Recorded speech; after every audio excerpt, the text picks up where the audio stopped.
Today I am the echo doctor. So what does that mean? I'm going to be doing TEEs, transesophageal echocardiograms, and reading some transthoracic echocardiograms for the hospital and all of the emergent cases.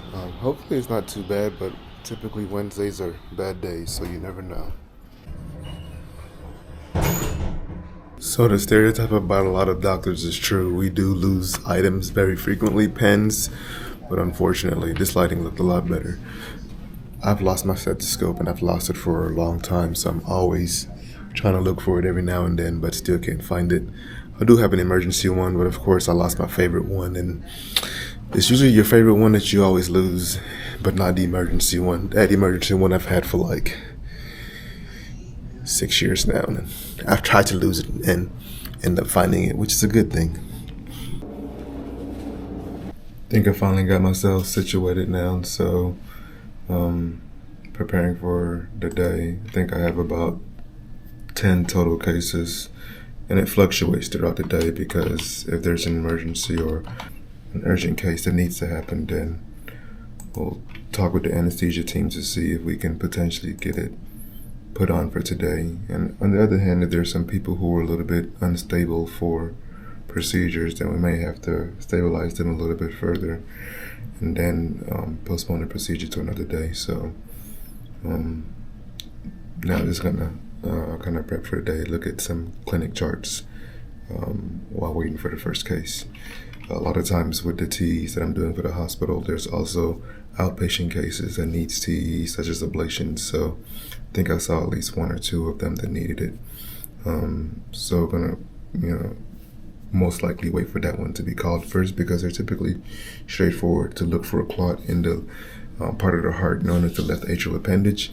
If there's no clot, then the procedure can proceed. I also did have a few notes from yesterday to finish. Actually, I had swimming practice that was canceled yesterday, so my daughter still wanted to swim. So if she wants to swim, we're going swimming. My son had swim practice for a swim team, so I was in the pool with my daughter. It was a pretty good time. It's one of those things that is nostalgic for me because I didn't have that opportunity when I was a child. Moving from Nigeria, just trying to make a living, watching my parents, suffer, and what they did then is paying forward now that I'm able to, live the dream that they wanted to live for them. Simple things like taking your son and daughter to swimming practice. So it was pretty awesome. But then I didn't get to finish my notes.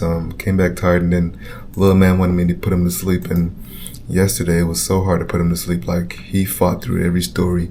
My stories are pretty legit, but he fought through every one of them and just stayed awake.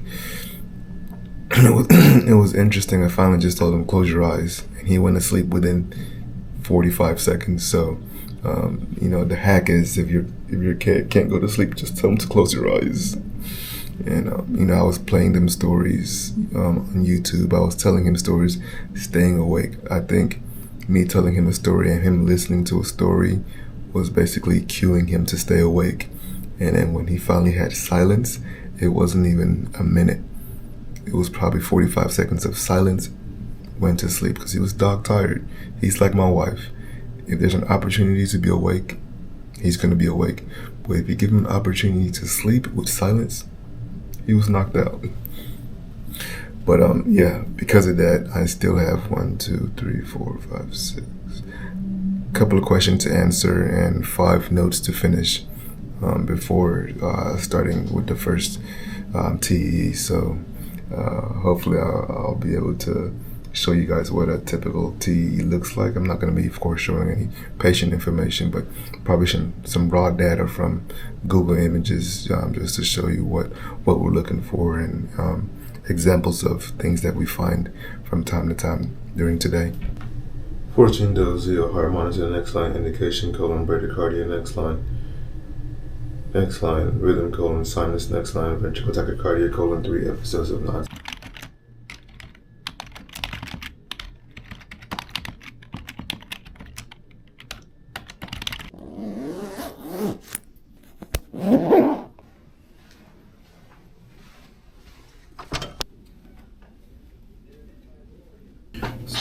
So I just did my first case, and it was for endocarditis, which is potential infection in the heart valve. This was done to look for it, and fortunately we didn't see any, but patient of course is still very sick. So the good thing is antibiotics should be helpful to treat it, and they don't need any surgical intervention of their heart valve. Let's see what else the next cases bring. I needed a little bit of change of scenery because number one, it is too cold in there at times, but also number two, just reading a lot of echoes, answering a lot of patient calls and office notes can become draining to the mind. So taking a little bit of a walk, and I'm gonna go and try to see some of my old people that I worked with during fellowship. So one of the added benefits is that I work in the same place where I've trained since 2014, so it's pretty awesome that, colleagues, but also friends.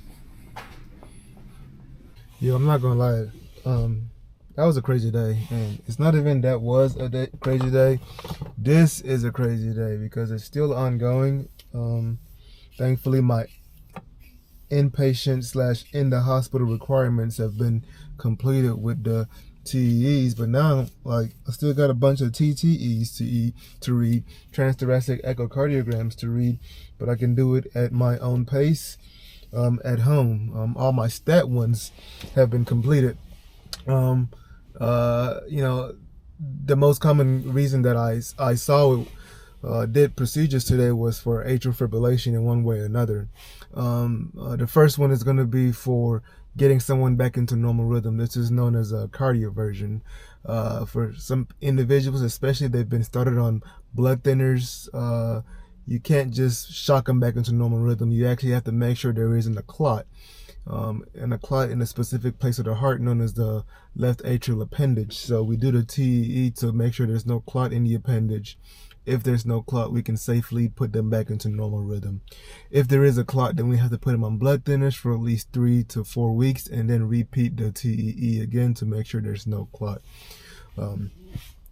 In with that too, there's some individuals who have atrial fibrillation and they can't tolerate blood thinners, whether they've had issues with bleeding in the past or just high-risk bleeding individuals. For those individuals, we can do what's called the Watchman procedure, which is the left atrial appendage closure device that basically where the appendage is, the Watchman device goes over it and prevents clots from happening. It works really well, but you also want to make sure that it's in the right place. So I did a TE to make sure that the Watchman device was well seated and not causing any issues. Other than that, we did TEs to make sure there wasn't any blood clots, infections in the heart valves known as endocarditis. We did TEs to make sure there wasn't a hole in the heart which could potentially cause a stroke. It's typically seen in people who have a PFO or something like an ASD, or typically a PFO is what they want us to rule out potential cause of stroke, and also look at valves to make sure that that's not causing any issues. We did TEs to look at the heart valves themselves. Some people have some leaky valves, such as mitral regurgitation, to see how bad it is, whether they need to be any type of surgical procedures. And we did TEs just to look at the heart function. Some people have had an acute event, and maybe we couldn't see what the ultrasound looked like when they were transthoracic,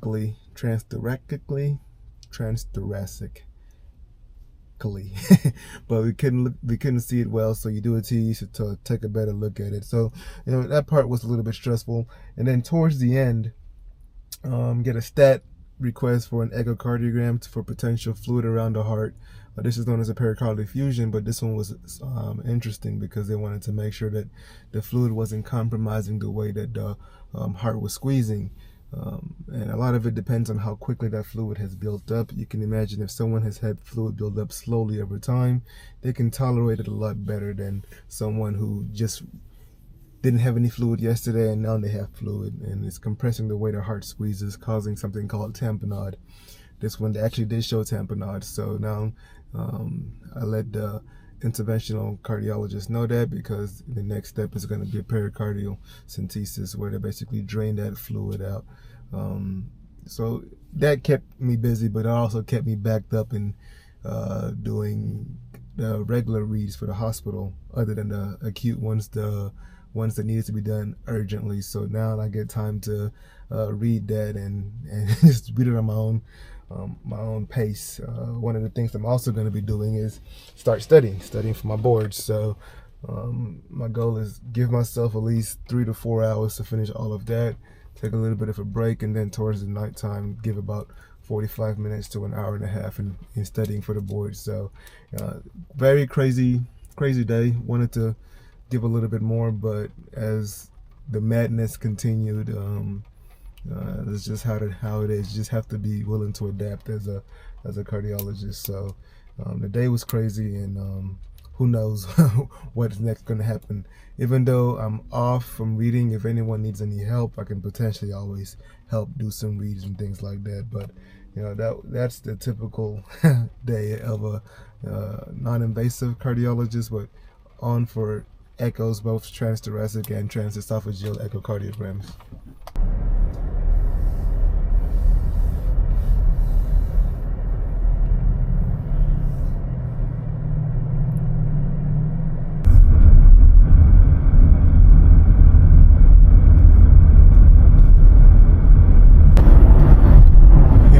Things that I like about this area is traffic.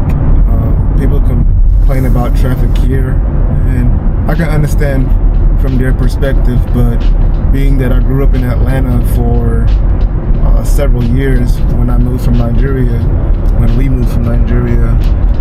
we don't have traffic. Compared to Atlanta, we don't have traffic. Imagine having 6 lanes and it's still not moving. That is traffic. We are blessed in this area in Knoxville, Tennessee. So like the traffic that I had, my car was still moving, and now it's perfectly fine. So it's an added benefit. So for all you doctors who are trying to consider where to live, I can guarantee you that you're gonna love Knoxville, Tennessee, and not just because of the traffic. Here are my reasons why you should come to Knoxville, Tennessee. Number one, you get all 4 seasons. You get spring, summer, fall, and winter. Granted, winter and spring is very short because it feels like it's summer and then fall. But number 2, you are close to everywhere. You're about 2 hours from Nashville, or 2.5 hours from Nashville, hour and a half from Chattanooga, hour and 45 minutes, about 3.5 hours, 4 hours from Atlanta, a couple of hours, 2 hours from North Carolina.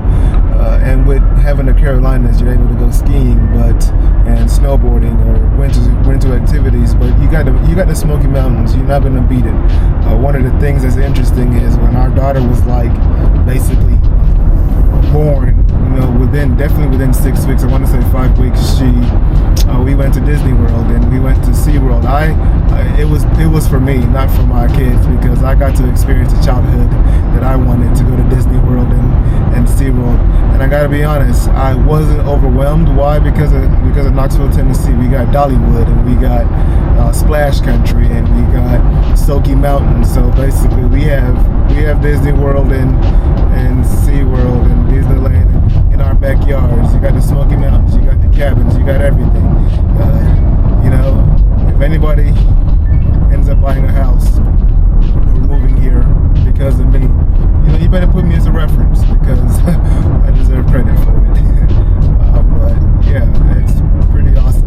I think, we're talking about traffic. Yeah, there's no traffic here in Knoxville, Tennessee. Sometimes it gets really bad, but overall your car's still moving. You're going from place 1 to place 2 without any issues. And compared to Atlanta, where my parents, my mom had to wake up sometimes 2.5 hours early to prepare to go to work, and that's going to work. She was going into traffic. So we are blessed, man. So don't let anybody that's from